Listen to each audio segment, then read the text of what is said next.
Hi, my amazing planner friends. It's just for my magical planner, and it is Sunday, which means it is time to update you on my weight loss journey. Not a ton to report this week. I'm going to take you through what I've lost, what I've learned, and some doctor's appointments essentially this week. So, as far as what I've lost, so we started at 227, 230, somewhere in there, depending on which scale you went by, right? I had lost down to about 220 and then gained back up to almost that 227 after. So I had 2 weeks where I followed really strictly. And then I think about a week to 2 weeks of not following at all. And that's where I gained everything back. And then this week I had planned to restart on Monday, and I was like, I'm ready. Let's go. I'm feeling better. However, that's not how things went. So I tried to restart on Monday and made it until noon. Tried to restart on Tuesday. I made it till dinner. Tried to restart on Wednesday. Made it till dinner.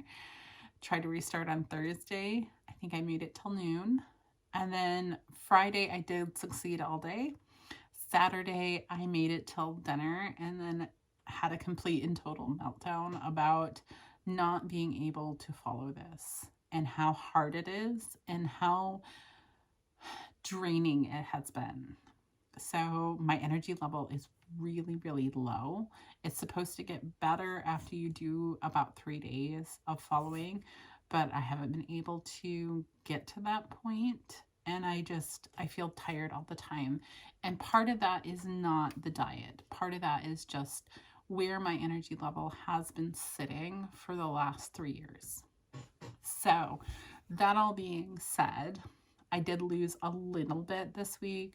When I weighed this morning, it said 224 pounds. So, for my last weigh in, because my scale kind of gives me a graph, which is both good and bad, it said I had lost 4 pounds for my last step on the scale, which was at the beginning of the week. I'm trying not to weigh every day. My inclination is to want to, but weight can fluctuate so much that I know once a week is really where I should be. Otherwise, I'm going to hyper focus. So that's where things are.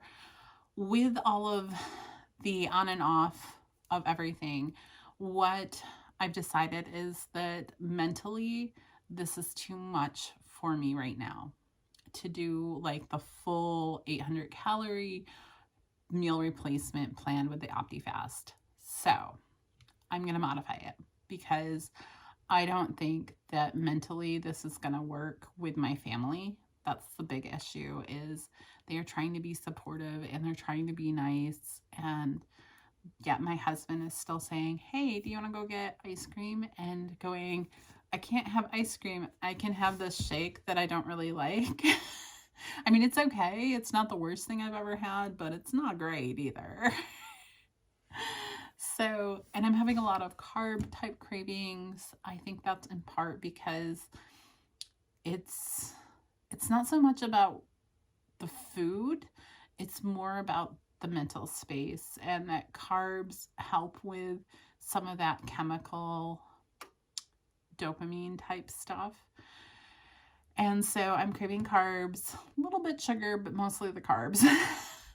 I think that's also because my stomach hurts and my brain says, well, if you just eat some bread or something to absorb the acid, it'll get better. But it doesn't, right? So, what I've decided to do is I'm going to go ahead and I'm going to have my 4 shakes, and that's going to be great. I'll do probably 3, like a breakfast, maybe a snack one, lunch, and I need to decide if I'm going to do one before dinner or after dinner. And it's going to depend a little bit. And then I'm going to have a dinner.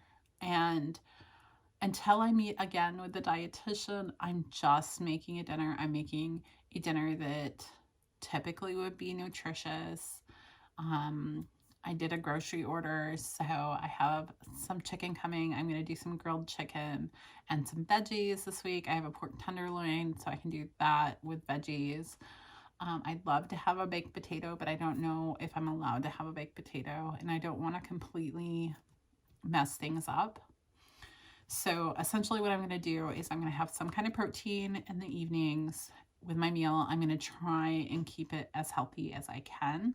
I'm going to be looking up some keto recipes. If I find one that's amazing, I'll post it somewhere for you guys, probably Instagram, because that'll be easiest, but I might figure out how to do it here too. And then along with that,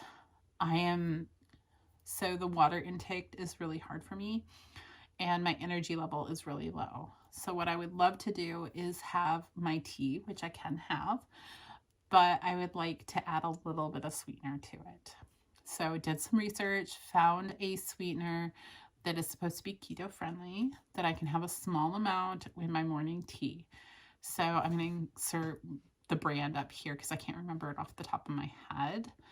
But I think that's going to help me not feel like I'm so deprived of everything. And then having a meal with my family is going to help us maintain that connection that we need and that time together. Plus, it's going to allow me to feel like I'm eating something. And one of the big problems with all of this is that my mood has gone down quite a bit because I feel like I'm being punished for being fat. I mean, that's as simple as it is. You're not allowed anything that tastes good or anything that you enjoy or brings you joy. And a lot of my social interactions are actually based around food. So I'm also giving up all of those in addition. And the combination of the two is just too much. So instead, I'm allowing myself one meal. I'm going to have to talk with a dietitian a little bit about that to make that better so I can follow it more closely. But I think that's going to be better than just giving up altogether. I do feel like a failure. I feel like I can't do this, but all of you guys' support that I got last week and via the messages down below the video or personal message were really helpful this week in making it to this point. So I want to say thank you to all of you who did that. The other big thing I did this week is I did try to go on a walk. That was minimally successful. So by that I mean, so I went on about 1.5 mile walk, which I think was great. I love being outside. I think being outside was really helpful for my mental state. But like I said, I've been really tired. And that's not a new thing, but the diet is adding to it. And making it so it's really hard for me to be functional after about 4 p.m. And by that I mean I'm so tired it's hard for me to drive. And so I have to ask my husband to go do driving, or I have to ask my son to go pick up this kid from that place. And that puts a lot of additional stress on our family. So I need to be able to drive. And in order to be able to drive, I need to have more food in my system, which is why we're doing that other meal. So, because like just having dinner last night, I feel better today than I did yesterday.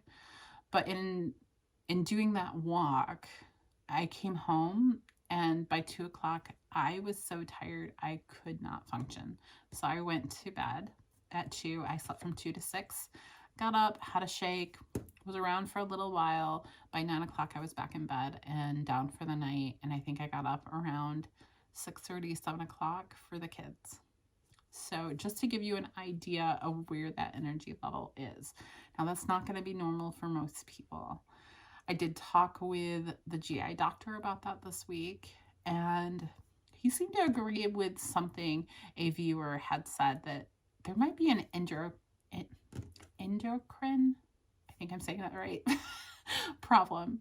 So my next step is to actually contact my primary care and ask them to do some endocrine test or send me to an endocrinologist. I have like a zillion doctors, I feel like, and it's kind of frustrating some days. So, but that's the next step. I just hadn't taken that step on my own. And so having a doctor also say, hey, I think this is an issue, was a little reassuring to me. It makes me feel a little bit more secure in going to the doctor and being like, can we check on this now? Because all of the steps we've made for the most part up to this point have me going to the doctor and being like, can we check on this? Can we check on that? And sometimes that gets, you feel a little out of place. Like the doctor should be the one making those suggestions. And are you making it up in your head? At least that's how I feel. And I realize I have a lot of anxiety when it comes to doctors. And so that makes it doubly hard. But I am going to try and make an appointment this week to talk to him or send him a message via the portal to kind of get that ball rolling. They are also going to do some new tests. There's some kidney tests they want to do to make sure everything's okay there. We're also going to be doing another endoscope at some point. The timing on that is not clear because, so I have a gastrosurgeon and a gastroenterologist. And you would think they were the same thing, but they're not. So the gastrosurgeon has been talking about going back in to remove some leftover gallstones. And one of the ways they do that is through essentially an endoscope, and they have an additional device they hook on or whatever, and it goes back up your bile duct from there and could go into this little, they call it the cystic duct, I believe, where those gallstones are located, and can grab those and pull them out.